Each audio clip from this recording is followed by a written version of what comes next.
آج انشاءاللہ تعالی ہم سورۃ الماعون کی آیت نمبر 4 سے لے کر آیت نمبر 7 تک پڑھتے ہیں اور ان آیات کو سمجھنے کی کوشش کرتے ہیں۔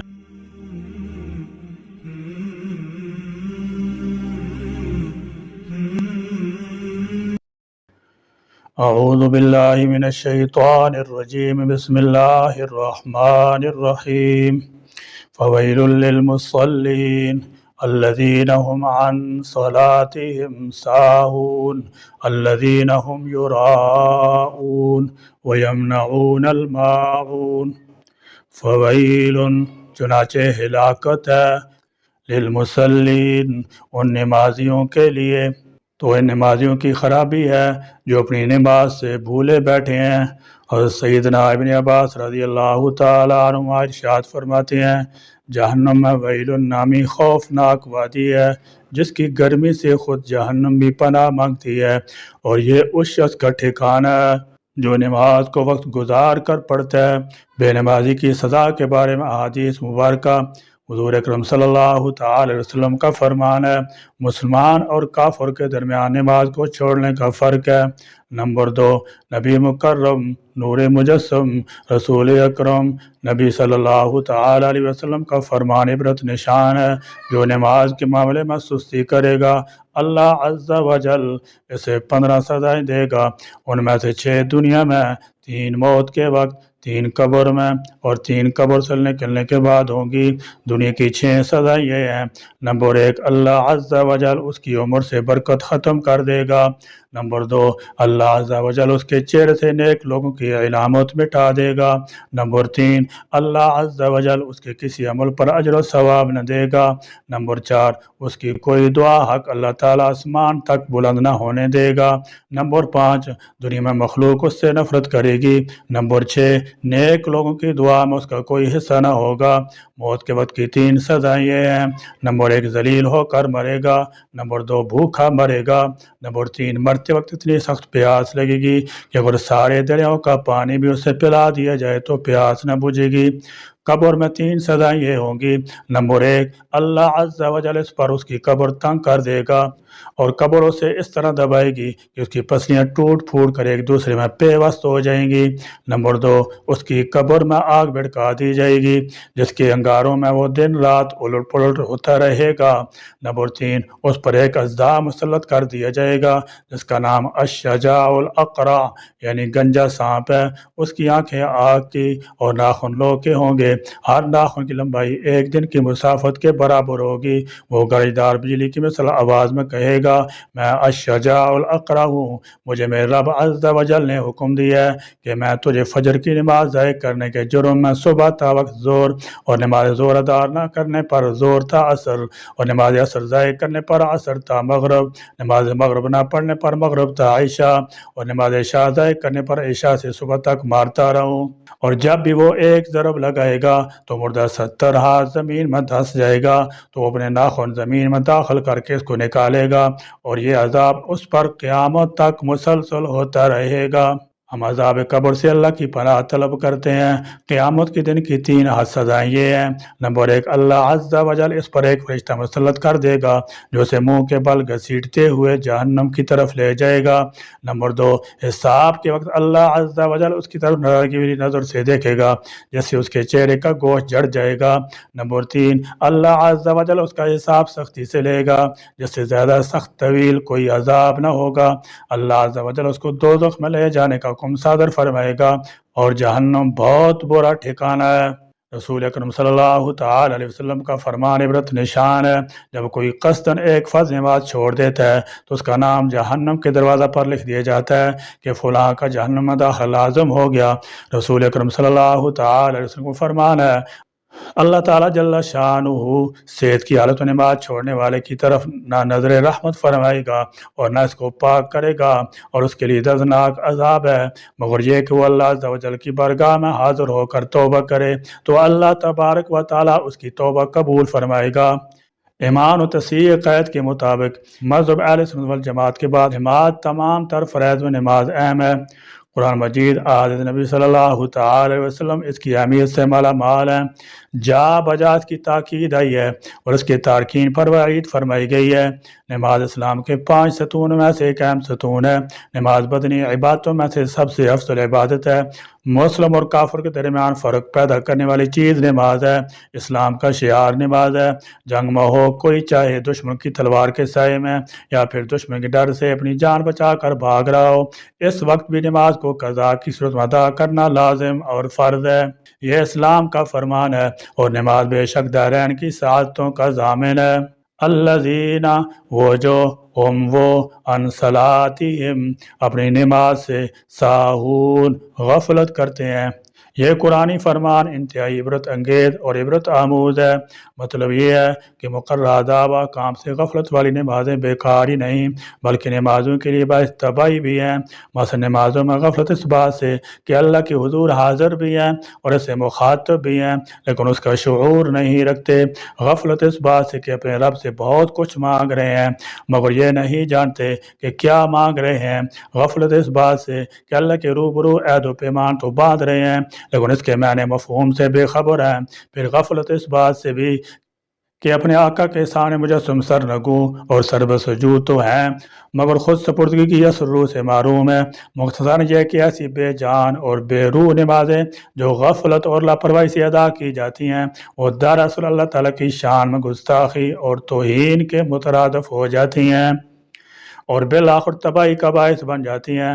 اس سے بچنے کی صورت یہ ہے کہ بیان کردہ احکام کی روشنی میں اپنی نمازوں کا جائزہ لیا جائے، پھر جتنی کمی یا کسر پائی جائے اسے پورا کرنے کی کوشش فوراً شروع کی جائے تاکہ رفتہ رفتہ حق نماز پورا ادا کیا جائے۔ صرف اس طرح ہی سارے مومنین اس دینی اور دنیوی کامیابی کے حقدار ہو سکیں گے۔ اس کے علاوہ نماز سے غفلت کی چند صورتیں یہ بھی ہیں جیسے پابندی سے نہ پڑھنا، صحیح وقت پر نہ پڑھنا، فرائض واجبات کو صحیح طریقے سے ادا نہ کرنا، شرعی عذر کے بغیر باجماعت نہ پڑھنا، نماز کی پرواہ نہ کرنا، تنہائی میں قضا کر دینا اور لوگوں کے سامنے پڑھ لینا وغیرہ وغیرہ۔ یہ سب صورتیں وعید میں داخل ہیں جبکہ شوق سے نہ پڑھنا، سمجھ بوجھ کر ادا نہ کرنا۔ اگر آپ قرآن مقدس کی تلاوت کریں گے تو بے شمار آیات آپ کو ایسی ملیں گی جو نماز کی فرضیت پر دلالت کرتی ہیں اور آپ جان لو گے کہ بے شک نماز ہر حال میں فرض ہے اور اسے بچنے کا کوئی چارہ کار نہیں۔ بلا شبہ نماز مسلمانوں کی ذمہ داری ہونے کے ساتھ ساتھ عام طور پر اسلام کی سب سے اہم ترین عبادت ہے مگر نئی نسل نماز کے معاملے میں بہت کوتاہی برت رہی ہے اور نماز سے کوسوں دور نظر آ رہی ہے۔ اگر آپ چاہتے ہیں کہ آپ کی دنیاوی اور اخروی زندگی کامیابی کے ساتھ ہمکنار ہو اور آپ یہاں بھی سعادت مندی کی فہرست میں شمار ہوں اور وہاں بھی سعادت مندی کی فہرست میں آپ کا شمار ہو تو آپ نماز کو اپنی زندگی کا جزء لا ينفک بنا لو تو یقیناً نماز ہر مشکل حالات میں آپ کے ساتھ کھڑی رہے گی اور کامیابی آپ کے قدموں کے نیچے ہوگی۔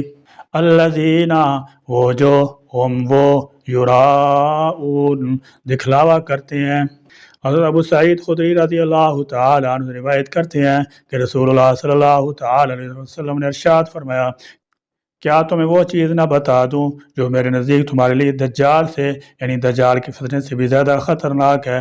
عرض کیا گیا، یا رسول اللہ صلی اللہ علیہ وسلم ضرور بتائیں۔ آپ صلی اللہ تعالی علیہ وسلم نے ارشاد فرمایا، شرک خفی یعنی پوشیدہ شرک۔ اس بات کی ایک صورت یہ کہ آدمی کھڑا نماز پڑھ رہا ہو پھر اس بنا پر اپنی نماز کو مزین کر دے کہ کوئی آدمی اسے دیکھ رہا ہے۔ اعمال میں پوشیدہ ہونے والے اس شرک کو رسول اللہ صلی اللہ تعالی علیہ وسلم نے اپنی امت کے لیے فتنہ دجال سے بھی زیادہ خطرناک قرار دیا ہے۔ ایک حدیث میں رسول اللہ صلی اللہ تعالی علیہ وسلم نے ارشاد فرمایا، جس نے دکھاوے کے لیے نماز پڑھی اس نے شرک کیا، جس نے دکھاوے کے لیے روزہ رکھا اس نے شرک کیا، جس نے دکھاوے کے لیے صدقہ کیا اس نے شرک کیا۔ مقصد یہ ہے کہ ریاکاری شرک ہے۔ کوئی شخص نماز، روزہ یا کوئی بھی نیکی دکھاوے کے لیے کرے اس نے گویا شرک کیا۔ شرک سے اللہ تعالیٰ بے نیاز ہے۔ ہر وہ عمل جس میں بندہ اللہ کے علاوہ کسی اور کو شریک کرے ایسے عمل کو اللہ تعالیٰ قبول نہیں فرماتا۔ انسان کی عبادت اور اعمال کا دار و مدار نیت پر ہے۔ اگر نیت خالص ہے تو اعمال اللہ کے ہاں قبول ہوتے ہیں۔ اگر نیت میں کھوٹ ہے یا ریاکاری یا نام و نمود مقصود ہے تو ایسے اعمال بجائے قبولیت کے انسان کے لیے موجب وبال بنیں گے۔ علماء کرام نے لکھا ہے کہ اعمال کی قبولیت کی 2 شرائط ہیں۔ پہلی شرط یہ ہے کہ وہ عمل خالص اللہ کے لیے ہو، دوسری شرط یہ ہے کہ وہ عمل سنت کے مطابق ہو۔ ان 2 شرائط میں سے کوئی بھی ایک شرط نہ پائی گئی تو عمل قبول نہیں ہوگا۔ اور ریاکاری ایسا مذموم وصف ہے کہ اس کی وجہ سے مسلمان کا بڑے سے بڑا نیک عمل اللہ کے ہاں رائی کے دانے کی برابر کی حیثیت نہیں رکھتا، اور ریاکاری کے بغیر کیا ہوا چھوٹا عمل بھی اللہ کے ہاں پہاڑ کے برابر حیثیت رکھتا ہے۔ حضرت علی رضی اللہ تعالیٰ عنہ فرماتے ہیں کہ ریاکاری کی 3 علامات ہیں۔ جب تنہائی میں ہوتا ہے تو عبادت میں سستی کرتا ہے، جب مجمع میں ہوتا ہے تو چست ہوتا ہے، جب اس کی تعریف کی جائے تو زیادہ عمل کرتا ہے، اور جب مذمت کی جائے تو کم عمل کرتا ہے۔ حضرت فضیل بن عیاض رحمۃ اللہ تعالی فرماتے ہیں ماضی کے ریاکار اس عمل کا دکھاوا کرتے تھے جو وہ کرتے تھے، اور آج کے ریاکار ایسے اعمال کا دکھاوا کرتے ہیں جو کرتے ہی نہیں۔ ابن عرابی رحمۃ اللہ تعالی علیہ فرماتے ہیں سب سے زیادہ خسارے میں وہ شخص ہے جو لوگوں کے سامنے اپنے نیک اعمال ظاہر کرتا ہے، اور وہ ذات جو رگ جان سے بھی زیادہ قریب ہے اس کے سامنے برے اعمال کرتا ہے۔ اللہ تعالیٰ میں دکھاوے اور ریاکاری سے بچنے کی توفیق دے، اور ہماری نیتوں میں اخلاص پیدا فرما دے۔ وَيَمْنَعُونَ، اور وہ روکتے ہیں الماعون، استعمال کی معمولی چیزیں بھی۔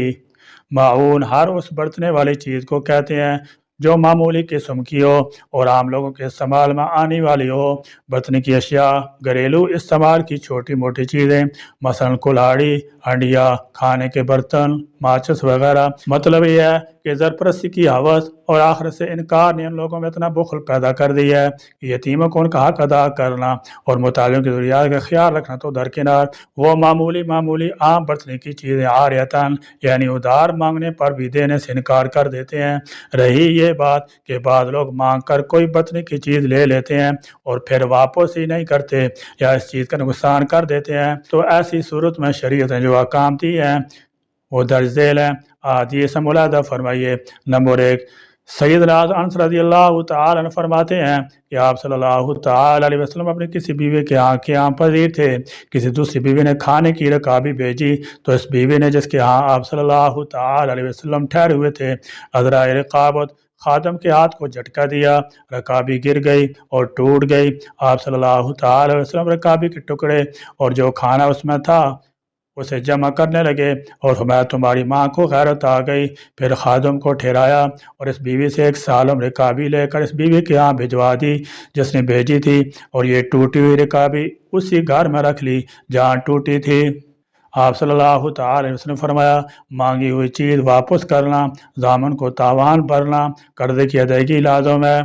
آپ صلی اللہ تعالی علیہ وسلم نے فرمایا جس ہاتھ نے جو کچھ لیا ہو اسی پر اس کا ادا کرنا واجب ہے، خواہ نقد رقم ہو یا کوئی اور چیز۔ اللہ رب العزت سے دعا ہے کہ اللہ میں نماز کے ساتھ مساجد کو بھی تعظیم کرنے کی توفیق عطا فرمائے، نماز کو پابندی کے ساتھ اس کے مقررہ وقت پر ادا کرنے کی توفیق عطا فرمائے، اور دارین کی سعادتوں سے ہمیں مالا مال کرے اور دکھاوے سے بچائے، اور ہر عمل خلوص نیت سے کرنے کی توفیق عطا فرمائے۔ آمین یا رب العالمین۔ وآخر دعوانا الحمدللہ رب العالمین۔